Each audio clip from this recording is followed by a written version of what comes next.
दोस्तों, आज हम एक्सप्लेन करने वाले हैं एक कमाल की मूवी जिसमें लव, एक्शन, इमोशन सब कुछ है और ये मूवी आपको जरूर पसंद आएगी। इसलिए वीडियो को अभी लाइक कर दीजिए। हम चलिए कहानी शुरू करते हैं। तो कहानी की शुरुआत पीआर कंपनी के सीईओ विजय के घर से होती है, जहां विजय की पत्नी पूजा खत्म करके विजय के पास आकर कहती है कि ये क्या, तुम यहीं खड़े हो? आज हमारा बेटा लंदन से आने वाला है, तुम उसे लेने नहीं गए? जिस पर विजय कहता है कि हमारा बेटा अब कोई बच्चा नहीं रहा और वैसे भी वो कंपनी का सीईओ बनने वाला है, तो उसमें इतना कॉन्फिडेंस तो होना चाहिए कि वो कहीं भी अकेला आ जा सके। इसके बाद हम अपने हीरो राम को देखते हैं, जो कि प्राइवेट जेट से इंडिया में लैंड करता है। राम काफी समय से लंदन में रहा था और वो कई साल बाद इंडिया आया है, जहाँ उसे लेने उसका बचपन का दोस्त विकी आता है। इसके बाद विकी राम को घर चलने के लिए कहता है, लेकिन राम घर चलने से पहले एक आदमी से जाकर मिलता है, जो कि पीआर कंपनी में ही काम करता था। दरअसल राम ने इंडिया आने से पहले ही पीआर कंपनी की सारी डिटेल्स निकलवा ली थी,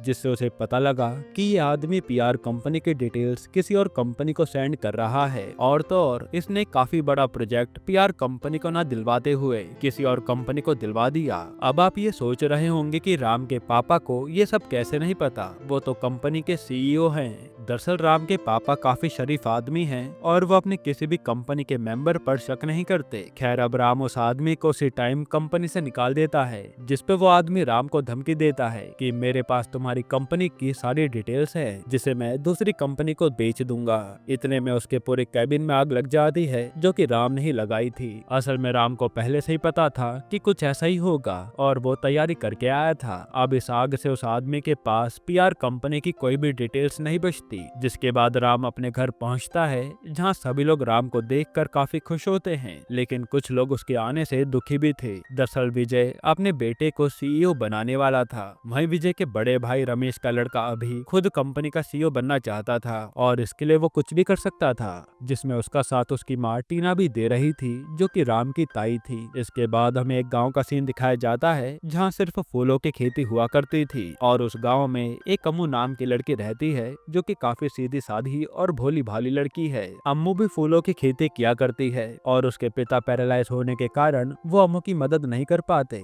हालांकि उसके पिता की जगह एक शक्ति नाम का लड़का अम्मू की मदद किया करता है। वहीं अम्मू अपने पिता का जैसे तैसे इलाज करवा रही थी, जिससे उनकी तबीयत में सुधार आ रहा था। लेकिन फूलों की खेती करने से पूरे गाँव में कोई भी किसान अच्छा खासा पैसा नहीं कमा पा रहा था। अब ऐसा क्यों, ये हमें आगे पता चलेगा। फिर हम विजय को देखते हैं, जिसने एक मीटिंग बिठाई होती है, जिसमें वो अपने बेटे को सीईओ बनाने वाला था। और जैसे ही विजय अनाउंस करता है, तभी टीना गुस्से में कहती है कि हमारी कंपनी के कुछ रूल्स एंड रेगुलेशंस हैं कि जो भी कंपनी का सीईओ बनने वाला है उसे टेस्ट देना होगा। अगर वो टेस्ट क्लियर करता है तभी वो सीईओ बन पाएगा। लेकिन विजय इस टेस्ट के खिलाफ होता है। वो नहीं चाहता था कि राम किसी भी तरह का टेस्ट दे, क्योंकि इससे पहले विजय के बड़े भाई रमेश इस टेस्ट को करने गए थे और आज तक वो वापस नहीं लौटे। अब यहाँ सबको लगता है कि वो इस दुनिया में है ही नहीं। अब बात करें इस टेस्ट की, तो जिसे कंपनी का सीईओ बनाने वाले हैं उसे 100 दिन तक गरीबी की हालत में सरवाइव करना होता है। वो कंपनी से कोई भी मदद नहीं ले सकता और अपनी पहचान किसी को भी बता नहीं सकता कि वो कितना करोड़पति आदमी है। इसलिए विजय नहीं चाहता था कि राम ये टेस्ट दे। लेकिन राम विजय से कहता कि पापा आप चिंता मत कीजिए, मैं इस टेस्ट को क्लियर करके रहूंगा। ये बोलकर राम अपने फोन, अपनी घड़ी, अंगूठी वगैरह सब उतार कर वहाँ से नंगे पैर चला जाता है। इसके बाद वो पहले दिन पूरा मजदूरी करता है और मजदूरी के पैसों से अपने लिए चप्पल खरीदता है। इसके बाद वो चुपचाप जाकर एक ट्रेन में बैठ जाता है और उसे पता ही नहीं था कि वो ट्रेन कहाँ जा रही है। राम बस ये जानता था कि वो इस टेस्ट को पूरा करके रहेगा। इसी बीच हम राम के बिहेवियर को भी देख पाते हैं, जहाँ हमें पता लग जाता है कि राम सबकी मदद करने वालों में से है। वो गरीबी अमीरी नहीं देखता। वहीं दूसरी तरफ टीना राम को पिटवाने के लिए गुंडे भेज देती है। अब जैसे वो गुंडे स्टेशन पहुंचते हैं तो उन्हें राम ट्रेन में बैठा हुआ दिखता है, लेकिन वो ट्रेन काफी तेजी चल रही थी, जिस वजह से गुंडे ट्रेन में नहीं चढ़ पाते। अब ये ट्रेन वाइजैक जा रही होती है तो गुंडे दूसरी ट्रेन में बैठ जाते हैं वाइजैक जाने के लिए। फिर हम राम को देखते हैं, जिसके सामने वाली सीट पर बैठा आदमी अपना सामान भूल जाता है। तब राम उसका सामान देने के लिए नीचे उतरता है, लेकिन वापस चढ़ नहीं पाता और ट्रेन वहाँ से चली जाती है। उधर गुंडे वाइजैक पहुंचकर राम को ढूंढने लगते हैं, लेकिन राम तो गलती से किसी और स्टेशन पर उतर गया था। फिर फिर अब राम जहाँ उतरा था ये वही गांव था जहाँ अम्मू रहती है और अब काम की तलाश में राम उसी गांव में घूमने लगता है। तभी वो देखता है कि एक आदमी बूढ़े आदमी को मार रहा है। तब राम बूढ़े आदमी से पूछता है कि ये आपको मार क्यों रहा था, जिस पर बूढ़ा आदमी कहता है कि हम फूलों की खेती करके अपना पेट पालते हैं, लेकिन एक राजू नाम का आदमी है जिसके पापा एमएलए और चाचा मिनिस्टर है। वो यहाँ काफी गुंडागर्दी करता है और हमारे फूलों को कम दामों में खरीद के बाहर ज्यादा दाम में बेचता है और गांव के किसी भी इंसान को फूल बाहर बेचने की इजाजत नहीं है, जिससे हम लोग गरीबी में ही पल रहे हैं। ये सब सुनकर राम को काफी गुस्सा आता है और वो तुरंत राजू के पास पहुंच जाता है जहां किसानों का ठन्नी देखकर उनके फूल खरीदे जा रहे थे। और जो कोई फूलों का असली दाम पूछने लगता तो राजू के आदमी किसानों को काफी बुरे तरीके से मारने लगते थे। ये देख राम को काफी गुस्सा आता है और वो राजू के आदमियों को काफी बुरे तरीके से मारता है। तब राजू डर के मारे किसानों को उनकी असली कमाई दे देता है और वो पाकर किसान खुशी खुशी वहाँ से चले जाते हैं। वहीं दूसरी तरफ राजू का गुस्सा काफी ज्यादा बढ़ गया था और वो राम की जानकारी निकलवाने लगता है। फिर रात को राम जब कहीं जा रहा होता है तभी उसे अम्मू अपनी स्कूटी से ठोक देती है और राम बेहोश हो जाता है। ये देखकर अम्मू घबरा जाती है क्योंकि उसे लग रहा था कि कहीं ये मर तो नहीं गया, लेकिन राम को तो काफी तेज बुखार हो रखा था। ये देखकर अम्मू उसे अपने घर ले आती है और उसके सर पर ठंडी पट्टी रखती है। फिर राम अगले दिन उठता है तो खुद को अम्मू के घर पर देखकर हैरान हो जाता है, जहां अम्मू उसे बताती है कि कल रात मैंने तुम्हें ठोक दिया था और फिर मैं तुम्हें यहाँ ले आई थी। फिर शक्ति राम से उसके बारे में पूछता है। तब राम झूठ कह देता है कि मैं एक अनाथ हूँ और काम ढूंढने के लिए यहाँ तक पहुँच गया हूँ और मैंने 2 दिन से कुछ भी नहीं खाया है। ये सुनकर अम्मू उसे भर पेट खाना खिलाती है और काम भी करने के लिए दे देती है। अब से वो अम्मू का खेत संभालेगा और घर के बर्तन वगैरह मांजेगा, जिसके उसे महीने के 5,000 रुपए मिलेंगे और राम भी इस काम को करने के लिए मान जाता है। इसके बाद राम अगले दिन से अपना काम शुरू कर देता है, खेतों में पानी देना, मिट्टी खोदना, यही सब, जिस वजह से उसके हाथों में छाले आ गए थे। फिर रात को खुले आसमान के नीचे राम को गद्दा बिछाकर सोना पड़ता था। अब खेतों में पानी हर टाइम देने से अच्छा वो खेतों के लिए एक जुगाड़ बनाता है। दरअसल वो बांस को काट कर उसे पाइपलाइन की तरह बनाकर खेतों में बिछा देता है, जिससे पानी ऑटोमेटिकली पेड़ों में पहुंच जाता है। अब ये सब चीजें देख कर अम्मू हैरान हो जाती है और वो कह रही होती है कि राम के अंदर तो काफी दिमाग है। अब इसी तरह कुछ दिन बीत जाते हैं और अम्मू राम एक दूसरे को पसंद करने लगे थे, लेकिन दोनों ये बात एक दूसरे को बताने से हिचकिचा रहे थे। फिर एक दिन अम्मू राम को खुले आसमान के नीचे सोता हुआ देखकर उसे अंदर लेकर जाती है और कहती कि मैंने पर्दा टांग दिया है, अब से पर्दे के इधर तुम सोओगे और उधर मैं सोऊंगी, लेकिन अगर पर्दे के नीचे से एक भी उंगली मेरी तरफ आई तो मैं तुम्हारी जान ले लूंगी। जो सुनकर राम हंसने लगता है। इसके बाद हम सभी किसानों को देखते हैं जो आपस में बैठकर बात कर रहे होते हैं कि फूलों की खेती से हमारा गुजारा नहीं चलने वाला, जो पैसे हम कमाते भी हैं उसमें से आधा तो राजू ले लेता है और हमारा कर्जा भी बढ़ता जा रहा है। तब कुछ किसान कहते हैं कि हम शहर जाकर गार्ड की नौकरी करके अपना घर चला लेंगे, लेकिन कुछ किसानों के पास तो शहर जाने तक के पैसे भी नहीं थे, इसलिए वो अपनी जान देने का डिसाइड करते हैं। तब एक किसान कहता है कि क्यों ना हमें राम की मदद लेनी चाहिए, तुम्हें याद है ना कि पिछली बार उसी ने हमारी मदद करी थी, अगर वो हमारी मदद करेगा तो हमें राजू को कुछ भी देना नहीं पड़ेगा। फिर सब किसान राम के पास पहुंच जाते हैं और उससे मदद मांगते हैं। इस पे राम मदद करने से मना कर देता है और कहता है कि मैं कुछ दिनों के लिए यहाँ आया हूँ और जल्द ही यहाँ से चला जाऊंगा और वैसे भी मैं फालतू के चक्कर में पड़ना नहीं चाहता। ये बोलकर राम सभी के सामने हाथ जोड़कर वहाँ से चला जाता है। दूसरी तरफ अम्मू अपने घर जा रही होती है, जहाँ रास्ते में राजू उसका रास्ता रोक लेता है और उसे छेड़ने लगता है। तब अम्मू गुस्से में उसे चाटा मार कर वहाँ से चली जाती है। तब गुस्से में राजू अम्मू को किडनैप करने के लिए अपने आदमियों से कहता है। फिर उसके आदमी रात को अम्मू के घर पर उसे किडनैप करने के लिए पहुंच जाते हैं, लेकिन वहाँ पर तो राम भी होता है जो राजू के आदमियों को बुरे तरीके से मारता है। फिर जैसे राजू को इस बात का पता लगता है तो वो पुलिस वालों को राम को पकड़ने के लिए भेज देता है, जहाँ पुलिस राम को अपनी आइडेंटिटी बताने को कहती है, लेकिन राम उन्हें कुछ भी नहीं बताता इस डर से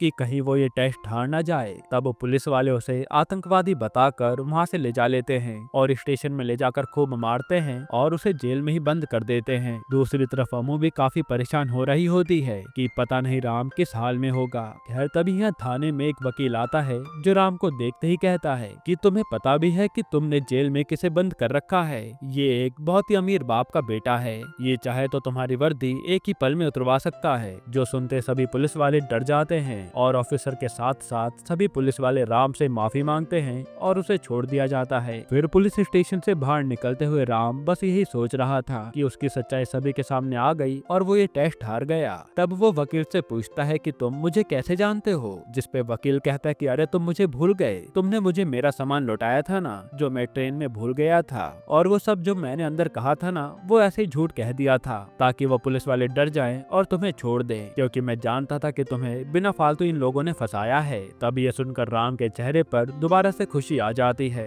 क्योंकि वो टेस्ट अभी तक नहीं हारा था। फिर राम घर वापस जाता है जहाँ अम्मू उसे देखकर काफी खुश हो जाती है और वो कह दे कि तुम आ गए, अब चलो मंदिर चलते हैं, क्योंकि मैंने मन्नत मांगी थी कि जैसे तुम आओगे मैं तुम्हारे साथ मंदिर जाऊंगी। ये सुनकर राम खुश हो जाता है और दोनों मंदिर चले जाते हैं। फिर मंदिर में समय बिताने के बाद अम्मू राम को अपने रामू काका के घर ले जाती है जिनसे वो कई दिनों से नहीं मिली थी। वहाँ पहुँचने पर उन्हें पता लगता है कि रामू काका के घर की हालत काफी खराब है और उनके परिवार ने 2 दिन से खाना नहीं खाया है। वहीं रामू काका का इलाज भी होना है जिसके लिए उन्हें काफी पैसे लगेंगे और उनकी पत्नी भी बीमार चल रही है। तब रामू काका कहते हैं कि फूलों की खेती करके थोड़ा बहुत खाना पीने का जुगाड़ हो जाता है, लेकिन उस राजू ने मेरे खेत के आसपास की जमीन खरीद ली है जहाँ से तालाब का पानी आता था और अब वो तालाब का पानी भी नहीं आ रहा खेतों की सिंचाई के लिए। अगर तुम दोनों थोड़ा और लेट हो जाते तो शायद हम में से कोई जिंदा नहीं होता, क्योंकि ऐसे जीने से अच्छा तो मरना ही सही है। ये सारी बातें सुनकर राम काफी भावुक हो जाता है और वो रामू काका को अपनी कमाई के 5,000 रुपए दे देता है, ये कहते हुए कि इससे आप अपना खाने पीने का जुगाड़ कर लीजिए और मरना ही हर चीज का रास्ता नहीं होता।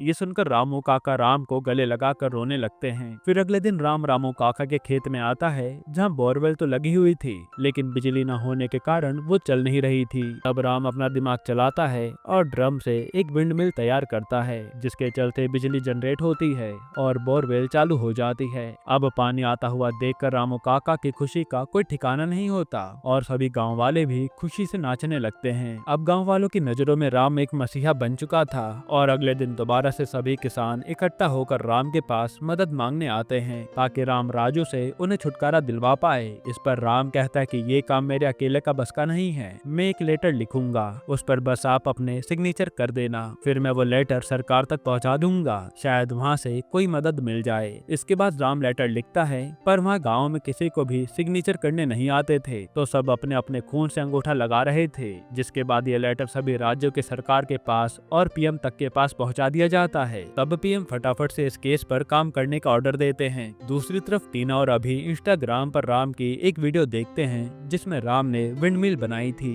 और इसमें वो काफी खुश लग रहा था। तब टीना कहते कि राम के 100 दिन पूरे होने वाले हैं, बस 2 ही दिन बाकी हैं और इस वीडियो से तो ऐसा लग रहा है कि राम काफी खुश है। अगर और 2 दिन पूरे हो गए तो राम को सीईओ की गद्दी मिल जाएगी, इसलिए वो एक हैकर को बुलाती है ये पता करवाने के लिए कि ये राम की वीडियो कहाँ की है। दूसरी तरफ राजू का चाचा राजू के पिता को फोन करके कहता है कि देखो भैया, गांव में इंक्वायरी करने वाले लोग आ रहे हैं जो कि सीधा पीएम को रिपोर्ट करेंगे। अगर गांव वालों ने कुछ भी बोल दिया तो आपकी एमएलए की कुर्सी और मेरी मिनिस्टर की कुर्सी दोनों हाथ से चली जाएगी, अब आपको ही कुछ करना होगा। तब राजू के पिता राजू को गाँव वालों का मुँह बंद करने के लिए कहते हैं। इसके बाद हम अम्मू के पापा को देखते हैं जब काफी ठीक हो गए थे और आज वो हॉस्पिटल से घर आए थे। तब अम्मू अपने पापा को बताती है कि मैं राम को पसंद करती हूँ। फिर अम्मू के पापा राम से एक दवाई का नाम लेकर देने को कहते हैं। तब राम तुरंत दवाई का नाम पढ़कर वो दवाई उनके हाथ में दे देता है। ये देखते अम्मू के पापा राम को थप्पड़ मारते हैं और कहते हैं कि तूने मेरी बेटी को झूठ कैसे बोला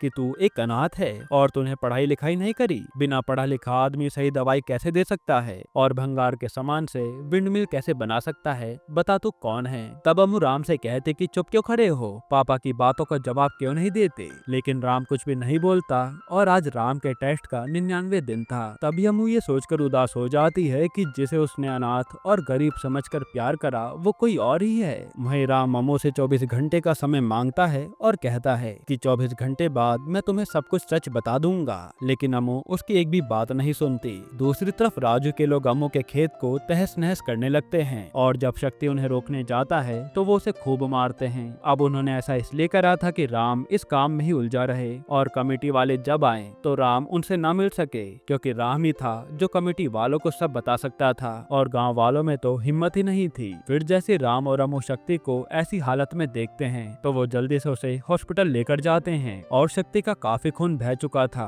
तो डॉक्टर राम से कहते हैं कि ऑपरेशन में काफी खर्चा आएगा जाएगा, जिसके पैसे ना ही राम पर थे और ना ही अमू पे। तब राम विकी को कॉल करके कहता है कि मुझे बेस्ट से बेस्ट डॉक्टर चाहिए शक्ति के इलाज के लिए, जिस पर विकी कहता है कि तू पागल हो गया है, एक ही दिन बचा है तेरा टेस्ट कंप्लीट होने में, अगर तू हार गया तो सीईओ की पोस्ट हाथ से चली जाएगी। तब राम कहता है कि मुझे ऐसी पोस्ट नहीं चाहिए जो किसी की जान के बदले मिले, तू बस फटाफट डॉक्टर प्रोवाइड करवा दे। जिसके थोड़ी देर बाद विकी गांव में डॉक्टर्स की लाइन लगवा देता है जो कि शक्ति का इलाज करते हैं। इसके बाद राम किसानों के पास जाने के लिए निकल जाता है। तब उसे रास्ते में राजू के गुंडे रोकते हैं और यहाँ फाइट शुरू हो जाती है। वहीं दूसरी तरफ कमेटी के लोग भी इंतजार कर रहे थे कि कब गांव वाले उन्हें अपनी प्रॉब्लम बताएंगे, लेकिन गांव वाले तो राम का इंतजार कर रहे थे और राम उधर लड़ाई में बिजी था। वहीं दूसरी तरफ अभी को भी पता लग चुका था कि राम कहाँ है, इसलिए वो अपने गुंडों को भेज देता है राम को खत्म करने के लिए। तब ये बात टीना भी सुन लेती है और वो कहती है कि हमें सिर्फ राम को सीईओ बनने से रोकना था, उसे मारना नहीं है। जिस पर अभी कहता है कि तुम्हें राम की इतनी चिंता क्यों हो रही है, कहीं राम तुम्हारा बेटा तो नहीं है। ये सुनकर टीना उदास हो जाती है कि आज मेरा ही बेटा मुझसे कैसे बातें कर रहा है। दूसरी तरफ राम राजू के गुंडों से लड़ लड़ के परेशान हो गया था कि तभी वहाँ पर अभी के भी गुंडे आ जाते हैं, लेकिन राम को और गुस्सा आता है और वो काफी बहादुरी से उन गुंडों को खत्म कर देता है। हालांकि इतनी लड़ाई करने के बाद राम काफी ज्यादा घायल हो चुका था। फिर वो किसी तरह किसानों के पास पहुंच जाता है और यहाँ किसान राम को देखकर काफी खुश होते हैं। इसके बाद राम कमेटी के मेंबर्स को किसानों पर हुए अत्याचारों के बारे में बताता है। तब कमेटी मेंबर डिसाइड करते हैं कि आज के बाद उन पर कोई भी अत्याचार नहीं होगा और वो अपने फूल बहार शहरों में बेच सकते हैं। वहीं राजू और उसके पिता के खिलाफ भी एक्शन ले लिया जाता है। ये सुनकर गांव के लोग काफी खुश होते हैं। हालांकि राम अब काफी घायल हो चुका था, इसलिए वो वहीं बेहोश हो जाता है। तभी वहाँ पर पीआर कंपनी का हेलीकॉप्टर आकर राम को ले जा लेता है। जिसके बाद विजय ने दोबारा मीटिंग रखी होती है, जहाँ अभी कहता है कि अब राम सीईओ नहीं बन सकता